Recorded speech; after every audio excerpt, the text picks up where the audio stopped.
Hi, I'm Ashish Panse. I'm a scientist at Philips. It's a good continuation after Jeff's talk because Jeff talked a lot about simulation in healthcare, and I'll be talking about actual helping in an interventional suite. Philips, we strive to make the world healthier and more sustainable through innovation, and we are aiming to improve lives of 3 billion people a year by 2025. I come from Philips Research. Philips Research has a global presence, offices in Europe, North America. North America office is actually a very cold and windy walk, 25 minutes down the first street today. And in 2020, we are moving right across the street where if you go around there, you'll see a nice glass building in Cambridge Crossing. And we are moving entire Philips headquarters there. We have about 1250 research employees all over the world, and we are about 100 people strong in Cambridge. What I'll be talking today is about image-guided therapies. So what you see here is, this is the physician. I'll call them interventional radiologists just to make my life easier, IR doctors. What usually happens in these interventional suites is they have these catheters, and they make a very small incision in either a femoral artery or through the jugular or radial arteries. And then they guide these wires that you see under X-rays to different locations in the body. And all you can see is using X-ray imaging. In this model, you can see that they have taken 3 devices. They've gone into the heart, and they are doing an ablation procedure. Ablation is basically burning of the tissue around it. Basically, they are electrical engineers of the heart. And what they are equipped with is, this is a C-arm, and this is called a flex vision. Basically, it's like a multiple DVI input and multiple screens on one physical screen. Moving on, this is how a typical interventional suite will look like. There is one big room which is lead-lined, and there is this big thing that's called a C-arm. It's a big X-ray machine. Here's where the patient will lie. Here are usually where the screens are. The control panels for the machines are here, and this is the X-ray foot pedal. Now this is the control room outside the lead-lined room, and this is where a bunch of people will sit and feed in data to these monitors of what the IR surgeons or IR doctors will require during the procedure. This is another scene just to show how complicated the things are. There are a bunch of people working in there. They are looking at the monitor and not the patient. You'll see the interaction tools that we provide, or usually that are there. The mouse is there, the keyboards are there. Everything is under drapes. So you see this very, very little grounding region to go by, that, oh, here's where the patient is, here where his head is, here's where my mouse is. Everything is under drapes because of sterility reasons. There is some data that cannot be accessed from inside the room, so someone is sitting outside and feeding that data to this monitor here. On this monitor, you'll probably see there is an X-ray image, there is an ultrasound image, there is some 3D modeling images, and there is some patient vital details. So there is a lot of information coming that is required by the IR doctors. So this title, Working Around the System, is actually, I borrowed it from our CMO, Chief Medical Officer, Dr. Atul Gupta, from one of his articles. And you'll see there are so many people in the room, and they have different things they would like to see, or the same things that they would like to see, but they are not looking at the same monitors. So let's count monitors in this room, just the monitors. 1, 2, 10. So there are 10 screens in just this one shot, and I'm sure there are a bunch of screens away from the camera as well. Another thing that you can see is, this is the main IR surgeon. This is probably the fellow. These are the nurses. But look at where the control panel is. The control panel is behind everyone. So there are 10 screens to cover all the people, and then the system control panel is in an awkward position. That's what I mean by, that's what Dr. Gupta meant, that you're working around the system, and the system is not working around the procedure that is going on. There are really complicated procedures that have to be carried out, and they're really flexible procedures that, like, some people would like to work from the feet of the patient. Some are at the thighs of the patient. Some are at the head, some are on the left side, some are on the right side. It's a very flexible environment to work in. So what we want to do is we want to make the right content available at the right time at the right location. Also, we have been generating these 3D images for a really long time. This is a segmentation of a CT scan of a liver. So these are vessels in the liver, and these are the tumors that are there in the liver. So all of this segmentation, all of this path planning happens already on our softwares, but you're presenting that data on a 2D screen. Same thing with this ultrasound image. This is actually a heart valve, and it is rendered using photorealistic rendering technique. It's recently been released on our ultrasound machines. But again, you're showing them on 2D screens. No matter how much amazing rendering techniques you use, in order to get the depth perception, you have to rely on the mouse. You have to use the mouse to rotate the images here and there so that you get to see, it's hard to figure out whether this vessel is coming out of the screen or going in the screen. So what the IR doctors usually end up doing is they ask someone in the control room to rotate the image around so that they can get that mental picture during the procedure.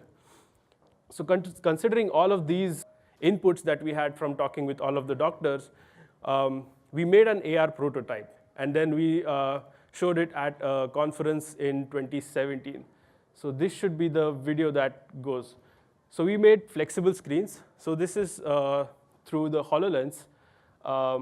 Flexible screens basically where you can take those screens wherever you want using voice commands. That's Dr. Gupta, he's our CMO. You can scroll through CT scans. And then there is holograms. You can simply tap on the screen, and then the hologram will pop out. And then you can interact with the hologram using voice and gestures.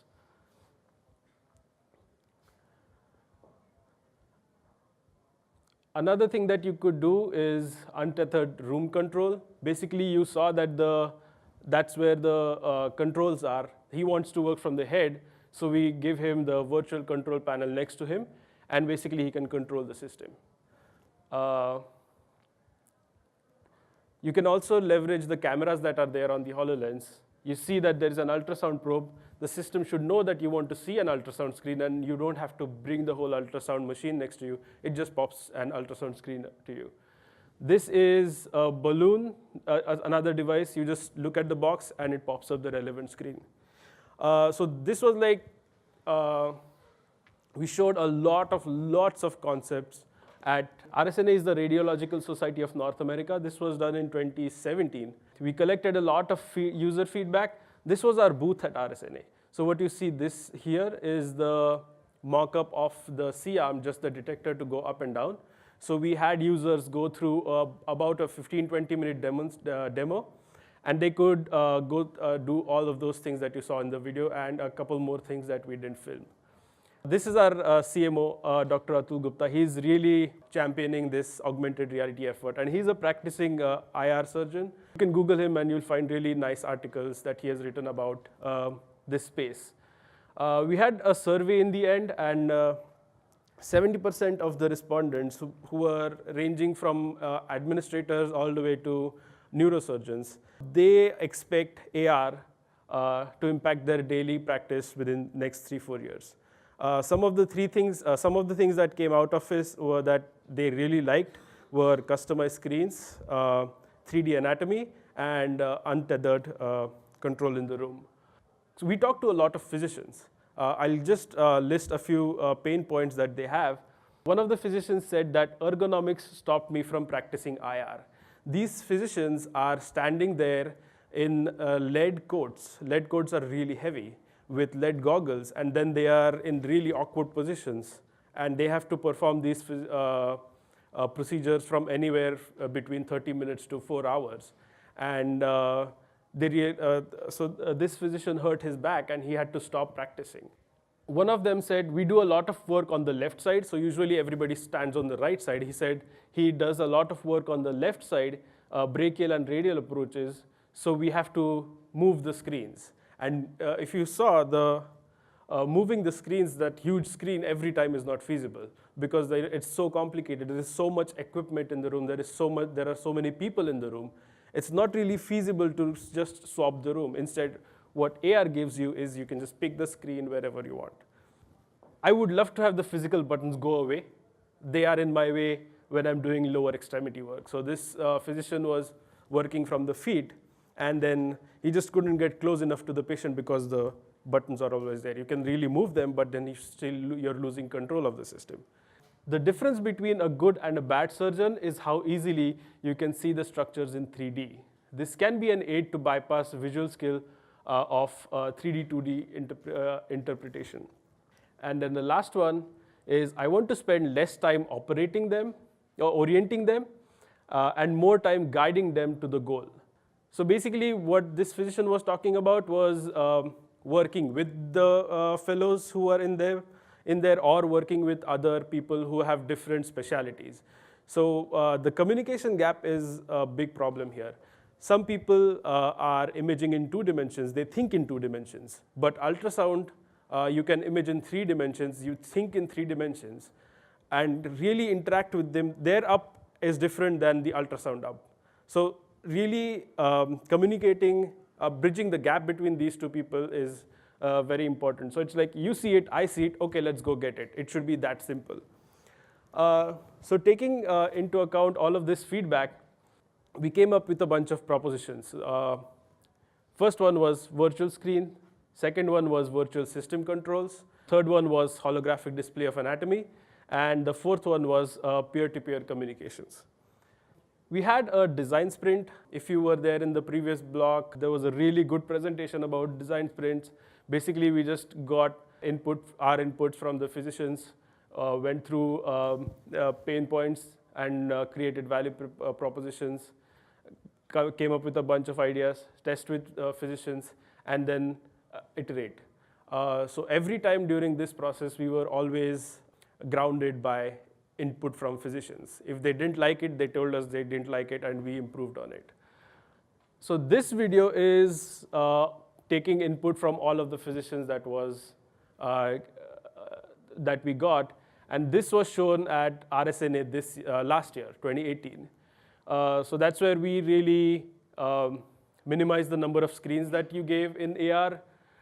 You have a 3D model which you can pop out, and then instead of giving hand gestures for rotation that they really found cumbersome, you just gave them gaze rotation, like you could peek around the hologram. Those kinds of things. Basically, a lot of design input went into coming up with that prototype. Now, in conclusion, this is what we did. There are a lot of other people doing a lot of cool stuff with AR. This is a group who is doing virtual needle position overlay. They are using ODG glasses. There is another group who is from Washington University who is doing live device position in holograms.